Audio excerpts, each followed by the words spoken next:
ఈ రాత్రి సమయంలో చేరువచ్చిన ప్రియులందరికీ వందనాలండి. రాత్రి సమయంలో రోమాపత్రిక 8వ అధ్యాయము 9వ వచనం, దేవుని ఆత్మ మీలో నివసించి ఉన్న ఎడల మీరాత్మ స్వభావము గలవారే గాని శరీర స్వభావము గలవారు కారు. ఎవడైనను క్రీస్తు ఆత్మ లేనివాడైతే వాడాయన వాడు కాడు. ప్రార్థన చేసుకుందామండి. ప్రేమ నమ్మకమైన తండ్రి, ఈ రాత్రి మీ పాదాల చెంతకు చేరినాము. ఇప్పటి వరకు పాటల ద్వారా నిన్ను స్తుతించాము. నీ ప్రేమను, నీ ఘనమైన కార్యాలను ఘనపరిచినాము తండ్రి. వాక్యము చదువుకున్నాము. వాక్యము ద్వారా మాకు మీ సత్యాన్ని వెల్లడి చేసి మీ కృప మాకు దయచేయమని, వినుచున్న మమ్మల్ని అందరినీ బలపరచుమని యేసు ప్రభువారి నామములో ఈ ప్రార్థన అడుగుచున్నాము తండ్రి, ఆమెన్. ప్రభునందు ప్రియులారా, మనము ఆత్మ సహాయకుడు అనే అంశాన్ని మరికొన్ని లేఖనాల ద్వారా ఈ రాత్రి కొన్ని సత్యాలు మనం నేర్చుకుందామండి. మనము యోహాను సువార్తలో 14వ అధ్యాయము 16-17 వచనంలో రెండవ సంగతి ధ్యానించినాము. ఆ సంగతి ఏంటంటే, నీలో ఉండు పరిశుద్ధాత్ముడు అని. మనలో పరిశుద్ధాత్ముడు ఉన్నాడు. మనలో పరిశుద్ధాత్ముడు ఉన్నప్పుడు మనము జాగ్రత్త కలిగి ఉండాలి. ఎందుకు జాగ్రత్త కలిగి ఉండాలి? మనందరికీ తెలిసిన మాట, హృదయము అన్నిటికంటే ఘోరమైన వ్యాధి గలది. అయితే హృదయము పవిత్రపరిచాడు. హెబ్రీ పత్రిక 10:4 వచనం ప్రకారంగా పాప జ్ఞప్తికి లేకుండా చేశారు. ఆయనకి స్తోత్రం. కానీ హెబ్రీ పత్రిక 3:14 వచనంలో ఉంది, పాపపు భ్రమ. కాబట్టి మనలో ఆయన ఉన్నప్పుడు పాపపు భ్రమ చనిపోయినదే. ఉదాహరణకు, ప్రార్థన మానేస్తే నీ హృదయము ఎలా ఉంటుంది చెప్పండి? మన ఇంటిని తొడవకుండా ఉంటే, అలాగే మీరు 2 దినాలు స్నానం చేయకుండా ఉంటే, 2 సమానమే. మీరు ఇంటిని తొడకపోయినా 2 దినాలు స్నానం చేయకుండా ఉండినను 1 దినం చాలు, 2 సమానమే. ప్రార్థన నిన్ను ఎలిగింపజేస్తుంది, పరిశుద్ధాత్మతో నింపబడేలాగా చేస్తుంది. ఇక్కడ వరకు అందరూ బాగానే ఉన్నాం. మరొక మాట ఉంది. మనలో పరిశుద్ధాత్ముడు ఉన్నప్పుడు ఒకటి ప్రార్థన ఉండాలి, రెండోది ఆయనకు స్తుతి, ఆయనకు స్తోత్రం ఉండాలి. చెప్పండి, మీరు మనసు పూర్తిగా ఎన్ని పాటలు పాడతారు? అయితే మీలో ఎలగట్లా, ప్రభు ఎలగట్లా. మనసు పూర్తిగా ఎప్పుడైనా మీరు పడుకున్నారు, రాత్రి సమయంలో మీ మనస్సాక్షికి ఒక గద్దింపు పుట్టింది, లేచి ఆ పాట పాడాలని. అలా మనసు మీలో ఎప్పుడైనా కలిగిందా? అలాగే ఈ వాక్యం చదవాలి అనే మనసు గద్దింపు, ప్రేరేపణ కలిగిందా? అయితే హృదయ స్పందన లేదని అర్థం. కదిలితే నీలోనున్నవాడు నిన్ను జాగ్రత్త చేస్తున్నాడు అని అర్థం. రెండోది ఏంటంటే, ఆయన నీతో సహవాసం చేస్తున్నాడు. నీలో ఉన్నవాడు లోకములో ఉన్నవాడి కంటే గొప్పవాడు.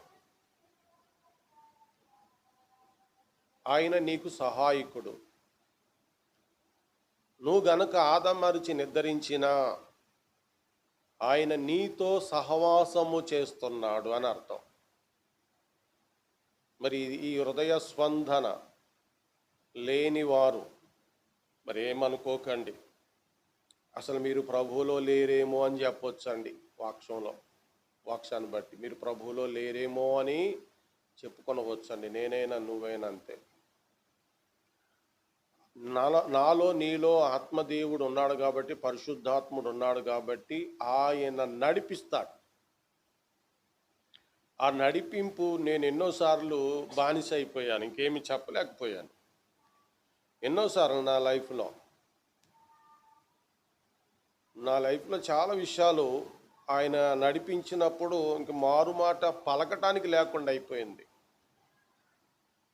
టోటల్గా ఒక మాట చెప్తాను. అసలు ఇప్పుడు ఈ పరిచర్య, ఈ విధానం అంతా కూడా వ్యక్తిగతంగా నాకు ఇంట్రెస్ట్ లేదు వ్యక్తిగతంగా. కానీ నేను ఆయనకి బానిసనైపోయాను కాబట్టి, అయ్యో సువార్త ప్రకటించకపోతే నాకు శ్రమ. ఇదే పొలికేక, అయ్యో అని. కాబట్టి మీరు పరిశుద్ధాత్మునితో సహవాసములో ఈ అనుభవాల్లో ఉండాలి. నీలోనున్నవాడు ఇలాంటి అనుభవాలు చేస్తాడు. ఈ అనుభవాల్లో ఉండాలి. ఈ అనుభవాల్లో ఉండటానికి మీరు లోబడాలి పూర్తిగా. ప్రార్థన ఉండాలి, ఆయన హెచ్చరిక ఉండాలి, దానికి నీవు లోబడాల. కొన్ని సందర్భాల్లో మీరు ఎలా లోబడతారంటే, ఫలానా వాడు మన ఇంటికి వస్తున్నాడు, మొన్న మన దగ్గరికి రాలేదు కాబట్టి ఇప్పుడు అతనికి ఏదైనా లేక ఆమెకి ఏదైనా ఒక మాట ఖచ్చితంగా మనం బాధ పెట్టించి పంపించాలని అనుకుని, మీరు చేశారో లేదో చెప్పండి. ఎవరికైనా మీరు చేశారో లేదో చెప్పండి. లేకపోతే వచ్చిన తర్వాత మీ జ్ఞాపకం వచ్చి ఆమెను లేకపోతే అతన్ని మీరేం చేశారు ఓ మాట అనేశారు. అక్కడ మీ మనసు పదిలంగా ఉంది, బాగానే ఉంది. అది లోక సంబంధమైన హృదయం. దైవికంగా మీ హృదయములలో ఈ కదలికలు ఉండాల. గర్భిణీ స్త్రీ ఎప్పుడు సంతోషిస్తుంది? మీకు ఆల్రెడీ మీ ముగ్గురికి తెలిసి, ఇక్కడ ఉన్న వాళ్ళిద్దరికి తెలియకపోయినా ఎప్పుడు సంతోషిస్తుంది చెప్పండి, ఒక మాట చెప్పండి. లోపల ఉన్నవాడు మిమ్మల్ని తన్నప్పుడు, మిమ్మల్ని కదులుతున్నప్పుడు, నిప్పున్నప్పటికీ సంతోషం కదండి. పెద్దవాళ్ళు అంటారు, తన కదులుతున్నట్టుందా, మెదులుతున్నాడా లేకపోతే అని ఇట్లా అంటారు. ఈ పిల్ల అంటది నాకేం తెలియట్లేదంటే అనుమానంగా ఉంది. ఇప్పుడు మీకేమీ జరగలేదంటే, పరిశుద్ధాత్మ దేవుడు మిమ్మల్ని ఏమీ కదిలించలేదంటే అలాగే అనుమానం. లోపల సజీవంగా ఆ శిశువు ఉన్నదో లేదో అని ఎలాగైతే పెద్దలు అనుమానిస్తారో మీలో కూడా అంతే.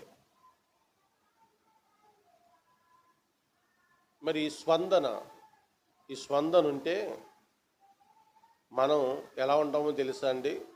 వెళ్ళకూడని స్థలాలకు మన కాళ్ళు చేతులు వెళ్ళనివ్వం. మాటలాడకూడని మాటను మాట్లాడకుండా మరుగుపరుస్తాడు. అంటే మనకు హద్దు లేకుండా నడుస్తున్నామంటే మనము ఎవరు స్వాధీనం లేమని మీరు గుర్తుపెట్టుకోవాలంతే. ఇంకా నేను చాలాసార్లు చెప్తూ వచ్చాను, ఇప్పుడే కాదు కొన్ని ఏళ్ల నుండి, ఇక్కడ నుండి ఇద్దరిని తీసుకెళ్తే చాలు అని. ఎక్కడికి? పరలోకానికి. ఇక్కడి నుంచి ఇద్దరు అయినా లేకపోతే అందరైనా ఎవరు వెళ్తారు? ఆయన నీలో ఉన్నవారే. యోహాను సువార్త 14వ అధ్యాయము వచనాలు మీకు తెలుసు, 13, 16, 17 చదవండి. ఆ, యోహాను సువార్త 14:16 చదవండి. 16-17.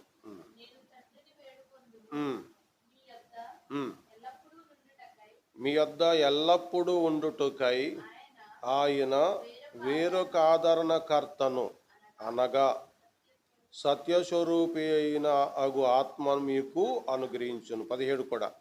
లోకం ఆయనను చూడదు, ఆయనను ఎరగదు, గనుక ఆయనను పొందు నేరదు. మీరు ఆయనను ఎరుగుదురు, ఆయన మీతో కూడా, మనలో ఉన్నవాడు మనతో కూడా నివసించినాడని అర్థం. కాబట్టి మనలో ఉన్నవాడు పరిశుద్ధాత్ముడు. మనం ఈ జాగ్రత్తల్లో ఉండాలి. 13లో ఏమని చదివారు? మీరు నా నామమున దేనిని అడుగుదురో తండ్రి కుమారుని యందు మహిమపరుచుటకే దానిని చేతును. నా నామమున మీరు నన్నేమడిగినను నేను చేతును. ఇక్కడ చూడండి, ప్రభు నామములో అడిగిన ప్రార్థన ప్రభువు చేస్తాడు. ప్రభు నామములో అడిగిన ప్రార్థనకు జవాబు తండ్రి అయిన దేవుడు కూడా చేస్తారు. 2 వచనాలు కూడా ఉన్నాయి. నా పేరున మీరు ఏది అడిగితే అది తండ్రి చేస్తాడని ఇక్కడే అన్నారు 16లో. ఇక్కడేమన్నారు? నా నామమును ఏది అడిగితే అది నేను చేస్తాను అని చెప్పడం జరిగింది. దీన్ని నేను ఎలా చెప్తాను? మన కుటుంబాలలో లేక మన హృదయాలలో అద్భుతాలు జరగాలని మనం ఆశపడుతున్నాం. దేవుడు నాకు ఈ సహాయం చేయాలి మనం ఆశపడటం తప్పేమీ కాదు. కానీ ఇలా విశ్వసించిన మన హృదయము ముందు చెప్పిన కారణాల్లో ఉండాలి. రెండోది ఏంటంటే ఈ వచనాలు 13-14 వచనాల ప్రకారంగా ఆయన నామమును మనము కలిగి ఉండాలి. ఏ నామమును? యేసుక్రీస్తు నామము మనము కలిగి ఉండాలి. ఇదేంటి? వాక్యం నింపబడటం అంటే ఏంటి? ఆయన కలిగి ఉండటం అంటే ఏంటి? ఆయన నామము కలిగి ఉండటం అంటే ఏంటి అంటే ఇందులో ఆల్రెడీ వాక్యము నింపబడటం అనేది మీకు అర్థమైపోతుంది. ఏంటంటే మీ నోటంపడ ఏం పలుకుతుంటుంటాయి. మా మనరాలు స్కూల్కి వెళ్ళి వచ్చినప్పుడు ఆ పిల్ల ఎవరో ఒక మాట చెప్పారన్నమాట. అదేంటంటే ఈ చెయ్యిని మడతబెట్టి గెడ్డంగాడు పెట్టి కిందకి ఎలా తిప్పి ఏదో అంది. ఆ పిల్ల హృదయంలో అది గుచ్చుకుపోయింది. మన దగ్గరికి వచ్చిన తర్వాత తాతయ్య నేను ఇది అంది. ఇది అంది అంటే ఆ మాట హృదయంలో ఉందా లేదా చెప్పండి? రైటు. యేసుక్రీస్తు నామము మీలో ఉందా? మీలో ఉంటే మీరు అనుకున్న కార్యాలు జరుగుతాయి. ఇవి లేకుండా కూడా జరుగుతాయి. అసలు ఈ వాక్యం ఇన్ని మర్మాలు మనం చెప్తున్నాం కదా, ఇవన్నీ లేకుండానే జరుగుతాయి. ఎలా జరుగుతాయి? సాతాను బలాన్ని. ఇప్పుడు లోకంలో అదే మోసపోతున్నారు. అసలు ఇంతసేపు కూర్చోబెట్టడం కాదు, వచ్చిన వాళ్ళని నెత్తి మీద చెయ్యేసి నూనె రాసి ప్రార్థన చేసి పంపేస్తే కార్యాలు జరిగిపోతున్నాయి. వాళ్ళకి వాక్యం చెప్పకుండా, మర్మాలు చెప్పకుండా, ఆత్మ కదలికలు ఉన్నాయా నీలో, ఈ స్థితి ఉందా అని మేము అడిగినట్టుగా ప్రభు వాక్యం చెప్పినట్లుగా అలాంటి ఏమీ చేయకుండా వెళ్ళిపోతున్నాయి. 2వ దశలోనిక 2వ అధ్యాయం 8-9 వచ్చిన ఇంటికాడ చదువుకోండి. సాతాను బలం అనుసరించి ఉంటుంది వాళ్ళలో. కాబట్టి సూచక్రియలు చేస్తారు, మహత్కార్యాలు చేస్తారని ఆ వచనాల్లో ఉంది. ఆ వచనాలు ప్రకారంగా అద్భుతాలు జరిగాయి. ఒక ఆయన చాలా దూరం పరిగెత్తుకుని వెళ్తున్నాడు చర్చికి పాపం. ఎందుకంటే ఇలాంటిది ఏదో జరిగింది. ఎన్ని చర్చులు ఎన్ని గ్రామాలు దాటి వెళ్తున్నావయ్యా అన్నాను నేను. అంటే ఇప్పుడు అక్కడికి వెళ్ళాడు. తనతోటి నేను 2 సార్లు చాలా విషయాలు మాట్లాడుతూ వచ్చినప్పుడు ప్రతి మాటకి కూడా అతను ఎల్లుతున్న సేవకుని గురించి చెప్పాడే తప్ప ప్రభు గురించి, ప్రభు నామమును గురించి ఒక మాట చెప్పలేదు. అంటే ఏమి నిండి ఉన్నాడైనా? వెళుతున్న వాని యొక్క సేవకుడు ఉన్నాడు కదా అక్కడ, ఆ సేవకుడు నిండిపోయాడు అతనిలో. యేసుక్రీస్తు నామము నీలో నిండి ఉండాల. మీరు లేచినప్పుడు కూర్చున్నప్పుడు ప్రభువా స్తోత్రం అని అంటున్నారా? అలవాటు చేసుకోండి. మరి ఎలా అంటారు మీరేం అనుకోకండి. మన నోరు గనగనలాడు తాళముగా గనగనలాడుతూ ఉంది, కానీ దేవునిలో అదుపు ఉండాలా. అపోస్తలులు 3వ అధ్యాయము పేతురు యోహానులు ఏం కలిగి ఉన్నారు చెప్పండి, చదవండి. 3వ అధ్యాయం మొదటి వచ్చి నుంచి.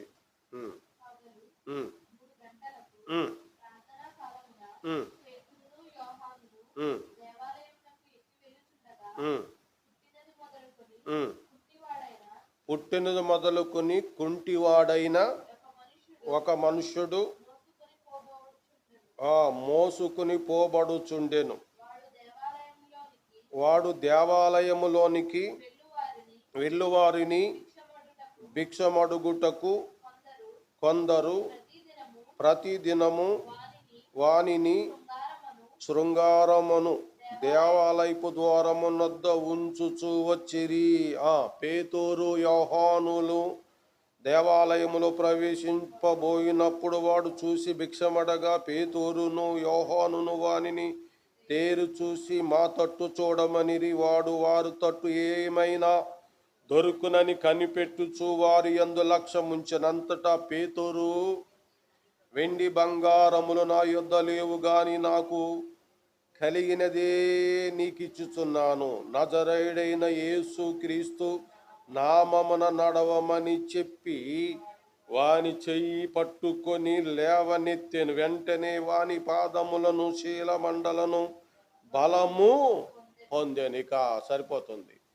ఇప్పుడు పేతురు యోహానులు ఏమి కలిగి ఉన్నారు? యేసుక్రీస్తు నామమును కలిగి ఉన్నారు. మనము యేసుక్రీస్తు నామమును కలిగి ఉండాలి. అంటే వాక్యము నీలో ఉన్నది, ప్రార్థన నీలో ఉన్నది, స్తుతి పాటలు స్తోత్ర పాటలు లోపలున్నాయి, ఆయన నామము కూడా నీలో ఉంటే ఆ పేతురు యోహానుల ద్వారా ఏం జరిగాయి? గొప్ప అద్భుతమే కదా అది. మరి మన ద్వారా కూడా, అంటే ఇతరులకు జరుగుతాయని కాదు, మనం కూడా అద్భుతంగా ఉంటాం అంతే. ఒకవేళ ఆయన చేయాల్సి వస్తే చేస్తాడు, అది కనికరం, ఆయన కృప. ఈరోజు కుంటివాడిని ఆయన లేపాలనుకుంటే లేపుతాడు. మనం అందుకు ఆశ్చర్యపడ అవసరం లేదు. ఆయనకు అసాధ్యమైనది ఏదీనూ లేదు. నిన్న నేడు ఏకరీతిగా ఉన్న దేవుడు. కాబట్టి మనం కలిగి ఉన్నామా యేసునామమును? యేసునామమును కలిగితే నీవు అనేకులకు దీవెనకరంగా ఉంటావు. నామం అంటే ఆయన పేరు. ప్రార్థన చివరిని యేసుక్రీస్తు నామమున ఈ ప్రార్థన అడుగుచున్నామని క్లియర్గా అనలేకపోతున్నారు చాలామంది. అది క్లియర్గా స్పష్టంగా రానప్పుడు ఆ నామం లేనట్టు అనుకుంటాను నేను. అంటే ఇది ఒక హెచ్చరిక. ఆ నామం నీలో లేదని అనుకుంటున్నాను. అయితే యేసుక్రీస్తు నామమును ఎన్నో మాటలు స్పష్టంగా కదమ్మా పలుకుతున్నాం. ప్రభువు దగ్గరికి వచ్చినప్పుడు స్పష్టంగా పలకని రీతిగానున్నాం. పేజీ తిప్పండి.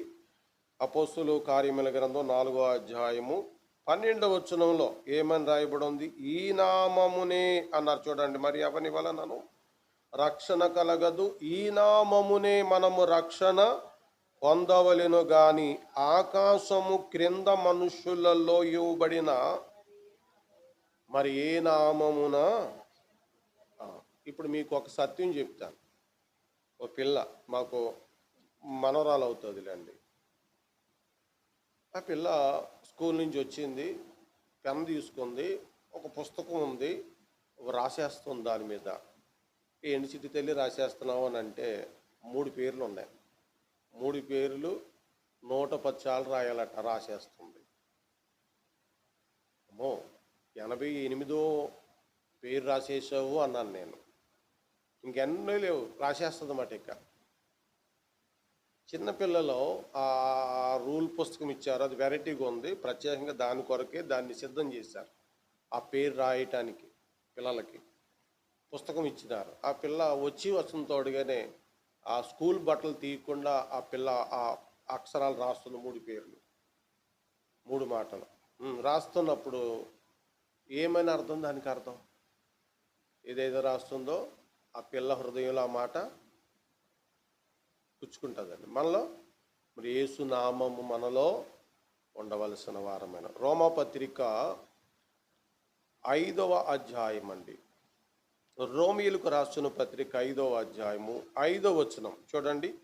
ఎందుకనగా ఈ నిరీక్షణ మనలను సిగ్గుపరచదు, మనకు అనుగ్రహింపబడిన పరిశుద్ధాత్మ ద్వారా దేవుని ప్రేమ మన హృదయములలో కుమ్మరింపబడి ఉన్నది. ఇప్పుడు మనలో దేవుని ప్రేమ ఎలా కుమ్మరించబడుతుంది? పరిశుద్ధాత్ముని వలన. దేవుని నామం ఎలా కుమ్మరించబడుతుంది? పరిశుద్ధాత్ముని వలన. ఆయన కుమ్మరించుట, ఆయన మనలోకి ఇవ్వట, ఈ గుణాలన్నీ ఇవ్వటం అది సహజమే. కానీ నీవు మళ్ళా ఈ విషయాన్ని చెప్తాను. ఆ పిల్ల నెల తప్పింది, 3, 4, 5, 6, 7, 8 వచ్చినాయి, సహజమే. పెద్దలకు అనుమానం వచ్చింది, కదులుతున్నట్టు అని అనిపిస్తుందా అని అడిగారు. దేవుడు గర్భం తెరిచినాడు, మంచిదే. అలాగే దేవుడు పరిశుద్ధాత్మ దేవుడు మనకి గుణాలన్నీ ఇచ్చినాడు, ప్రేమ ఇచ్చినాడు, నామం ఇచ్చినాడు, స్తుతి గీతాలు ఇచ్చినాడు, ప్రార్థన ఇచ్చినాడు, అన్నీ మంచియే. కానీ ఏది నీలో కదులుతుంది?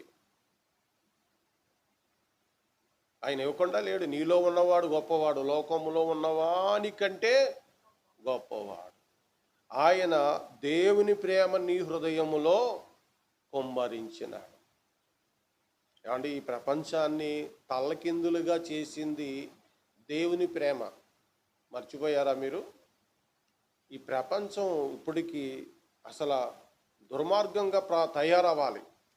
ఇక ఈ ప్రపంచంలో కాస్త న్యాయం అన్నది ఉన్నది అంటే, కొంచెం మంచిదన్నది ఉన్నదంటే దానికి కారణం దేవుని ప్రేమ. లేకపోతే ఇది కూడా కనపడదు, ఇది కూడా కనపడదు. దేవుని ప్రేమ. కోల్కతాలో మదర్ తెరీసా ఎంత ప్రేమను చూపించింది. మనం ఎట్లా ఉన్నాం? ఈ ప్రపంచాన్ని తలకిందులుగా చేసింది దేవుని ప్రేమ. అది మన హృదయములో ఆయన కుమ్మరించిన. ఇది ఖచ్చితం. దీన్ని మనం కలిగి ఉండాలి. 1 కొరింథీ 6వ అధ్యాయము 6:19 వచనం. మీ దేహము దేవుని వలన మీకు అనుగ్రహింపబడి మీలోనున్న పరిశుద్ధాత్మకు ఆలయమై ఉన్నదని మీరెరుగరా? మీరు మీ సొత్తు కారు. ఇప్పుడు ఇందులో కూడా ఏమని చెప్పారు? ఇది కూడా మనం తెలుసుకున్నాం ముందు. ఇక్కడ మన సొత్తు, మన శరీరము మన సొత్తు కాదు. దీని కొరకు ఆయన కల్వరిలో ప్రాణం పెట్టి సమాధి చేయబడి మనలను విమోచించాడు, మనల్ని కొనుక్కున్నాడు. కాబట్టి మనము మన సొత్తు కాదు. కాబట్టి మన దేహము పరిశుద్ధాత్ముని ఆలయము. ఈ ఆలయాన్ని సిగరెట్టు ద్వారా, బూతుల ద్వారా, మద్యము ద్వారా, వ్యభిచారము ద్వారా ఈ ఆలయాన్ని పాడు చేస్తే దేవుడు ఆయనను, అంతే, పక్కవాడి గురించి కాదు ఇది. నీ శరీరాన్ని నువ్వే పాడు చేస్తే ఆలోచించండి. ఇప్పుడు శరీరంలో, ఈ హృదయంలో, నీలో ఆయన ఉన్నప్పుడు స్తోత్ర గీతాలు ఉండాలి, వాక్యం ఉండాలి, ప్రార్థన ఉండాలి. నాకు తెలుసుండి ఇవన్నీ ఏమీ లేవు, కానీ అందరికీ ఇది మాత్రం ఉంది, ప్రార్థన చేయటం. ఇది మాత్రం ఉంది. ఎందుకు? ఇలాగ ప్రార్థన చేసేటప్పటికి దేవుడు ఏదో ఒక కార్యము చేసేశారు అన్న భ్రమలోనికి వెళ్ళిపోతున్నారు. పక్కన అపవాది వీరిని నడిపిస్తూ ఉంది. జాగ్రత్త. దేవుని అద్భుతమైన కార్యాలు మన జీవితంలో స్పష్టంగా జరుగుతుంటాయి. ఎఫెసీయులకు రాసిన పత్రిక 4వ అధ్యాయము 30 వచనం చూడండి. 4:30. దేవుని పరిశుద్ధాత్మను దుఃఖపరచుకుడి, విమోచన దినము వరకు ఆయన యందు మీరు ముద్రింపబడి ఉన్నారు.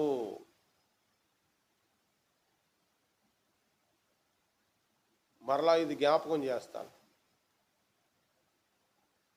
పెద్దలు వచ్చి ఆ కుమార్తెను శిశువేదన కదుతున్నాడా అని అన్నప్పుడు, కదలటం లేదు అన్నప్పుడు ఆ పిల్ల తల్లి ఏమవుతుంది చెప్పండి? నాకేదో అనుమానంగా ఉంది అంటారా లేదా చెప్పండి?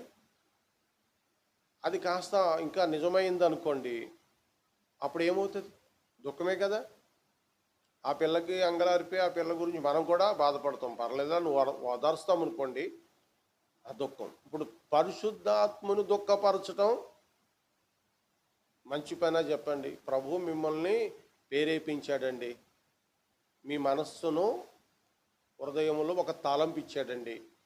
అది ఉదాహరణకు మీరు ఇక్కడికి వెళ్ళిన వెంటనే ఒక 5 అధ్యాయాలు చదవాలని దేవుడు ప్రేరేపించాడండి. ఆయనతోటి ఎలాగన్నావు? ఏమనంటే, నీకేం పని లేదయ్యా, పొద్దున్నే పని చేసుకోవాలి, పడుకుంటున్నానని మీరు అన్నట్టే. అన్నప్పుడు ఆయన ఏమంటాడు? ఉదాహరణకి మీకు ఏదైనా నేను ఇస్తానని ఆచి చూపించి ఆయనకి ఇవ్వలేదనుకో, నవ్వే మొఖం ఏమవుతుందో చెప్పండి. అంతే కదండి. ఆయన కూడా మనలను, మన విషయంలో ఆయన కూడా అలాగా దుఃఖానికి వస్తాడు. అంటే ఒక వ్యక్తి యొక్క స్పందన ఎలా ఉంటుందో మనలోనున్నవాడు కూడా అలాగనే స్పందిస్తాడు. మనం హాయ్ అంటే హాయ్ అంటాం, మనం కోపడితే ఎదరవాని కోపం వస్తుంది కదంతే కదా స్పందన. నువ్వు పరిశుద్ధాత్మని దుఃఖపరిచే స్థితిలోనున్నప్పుడు ఆయన దుఃఖపడుతూ ఉంటాడు. కానీ అసలు మనకు ఎంతవరకు స్నేహంగా ఉంటాడైనంటే విమోచన దినము వరకు. మరి ఇప్పుడు ఆయనకు ఆనందాన్ని కలిగించి మనం బ్రతకాల. రోమాపత్రిక 8వ అధ్యాయము, మనకి ఈ వచనం కూడా తెలుసు, 26వ వచనం. అటువలే ఆత్మయు మన బలహీనతను చూసి, ఇప్పుడు నీవు మృతుల్లోండి తిరిగి లేగాలి. ఇప్పుడు నువ్వు మృతుల్లోండి తిరిగి లేగాలి. ఏం చేతననగా దేవుని ఆత్మ నీ మీద ప్రకాశిస్తుంది. ఇప్పుడు ఇంత ప్రసంగం అంతా కూడా ఇక్కడ ఏమని చెప్తూ ఉన్నారంటే, మన బలహీనతను చూసి ఆయన ఏం చేస్తున్నాడు? సహాయం చేస్తున్నాడు. ఆయనకి ఎంత ఓపికండి. మనం దుఃఖపరిచినా, మనం బలహీనతగా ఉండినా మనకి ఆయన ఇంకా సహాయాన్నే చేస్తున్నాడే తప్ప నిన్ను నన్ను విడిచిపెట్టేవాడుగా లేడు. మరి రాత్రి మీ మనసు రూపాంతరపరుచుకొని, ప్రభా నువ్వు నాకు సహాయం చేస్తున్నావు, ఆ సహాయంలో నీ సహాయాన్ని నేను పొందుకొని నీలాగానే నేను ఉండాలి, నీలాగానే నేను నడాలి అని అంటే నేను తప్పనిసరిగా నడిపిస్తాడండి.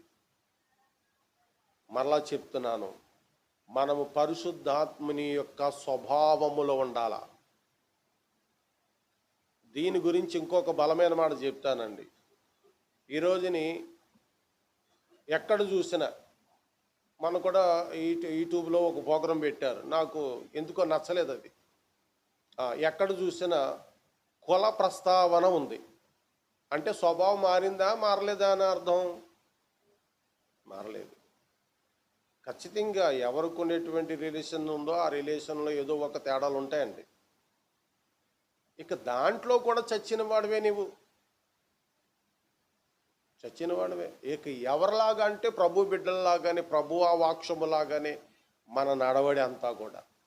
మనమైతే అలాంటి వారము అలా నడవని చెప్పడానికి వీరు కూడా ఏం చేద్దంటే మనకు మనవలే నడవకూడదు. ప్రభు బిడ్డలుగా ప్రభు వాక్యం ప్రకారంగా మనము నడటానికి మన స్వభావము చచ్చిపోయినప్పుడు ఆత్మ స్వభావం ఉన్నప్పుడే మనం అలా నడుస్తామండి. ఇది పరిశుద్ధాత్మ దేవుడు మనకు చేసే సహాయం. పరిశుద్ధాత్మ దేవుడు మనకు చేసే సహాయం. మరి ఈ మాటలు మనం ముగించుకుందాము. ప్రభు ఈ వాక్యము మన హృదయములో నింపి దీవించును గాక. ఆమేన్. ప్రేమ కలిగిన తండ్రి, ఈ రాత్రి ఈ సత్యాలన్నీ మాకు బోధ చేసినావు. మేము నేర్చుకున్న ఈ సత్యాల గుండా మా బ్రతుకు సాఫల్యము జరుగుటకు సహాయం చేయండి. నీ కృపతో నింపండి. యేసుక్రీస్తు ఘనమైన నామములో ఈ ప్రార్థన అడుగుచున్నాము తండ్రి. ఆమేన్.